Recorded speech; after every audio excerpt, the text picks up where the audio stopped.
जिस दिन जो बाइडन के अगला सदर बनने का गैर सरकारी ऐलान हुआ, उस दिन स्टॉक मार्केट्स के कारोबार में इजाफा देखा गया। मुआशी माहिरीन कहते हैं कि सरमायाकारों को इत्मीनान उस सूरत में होगा जब रिपब्लिकन्स सेनेट में अपनी अक्सरियत बरकरार रखेंगे। स्टॉक मार्केट को मुनक़सिम हुकूमत बहुत पसंद है, क्योंकि उसमें मालूम होता है कि आगे क्या होगा। जब हुकूमत मुनक़सिम होती है तो बहुत ज्यादा तब्दीलियां नहीं आती। अमेरिका में मईशत की मुसलसल बहाली वबा से निमटने में कामयाबी से मुंसलिक है। एक तरफ कोविड-19 के केसेस में इजाफा हुआ है तो दूसरी तरफ मुमकिना वैक्सीन के हौसला अफजा नताइज भी रिपोर्ट हुए हैं।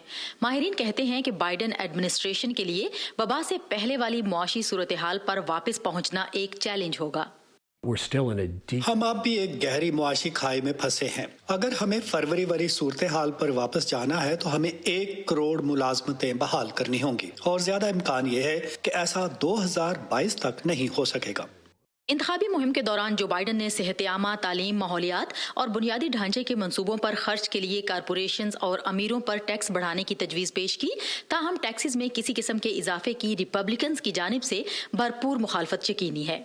जरूरी नहीं कि ये मईशत के लिए सबसे बेहतरीन चीज हो, ताहम मेरे ख्याल से इस मुखालफत पर जो चीज असरअंदाज हो सकती है वो इंफ्रास्ट्रक्चर के मंसूबे होंगे, और ये ही वो मंसूबे हैं जिनकी बुनियाद पर लोग अपने कामों पर लौटने के काबिल होंगे।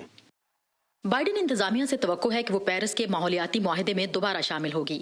जो बाइडन ने साफ तवानाई के ऐसे इनकलाब का वादा किया है जिससे अमरीका 2050 तक कार्बन के सिफर अखराज की जानिब गामजन हो जाएगा।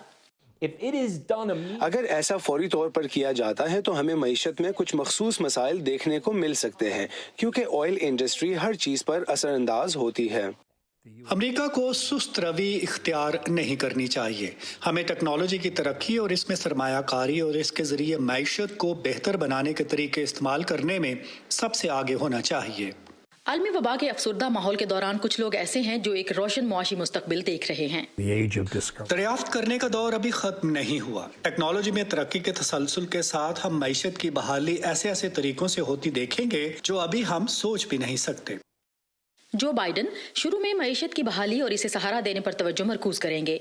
आलमी वबा से पहले अमरीका की मईशत में 1 दिहाई तक इजाफा हुआ और तनख्वाहों में इजाफा और बेरोजगारी में तारीखी कमी देखने में आई। ईद कोशिंस्की के साथ सादिया ज़ेब्रांझा, वॉइस ऑफ अमेरिका।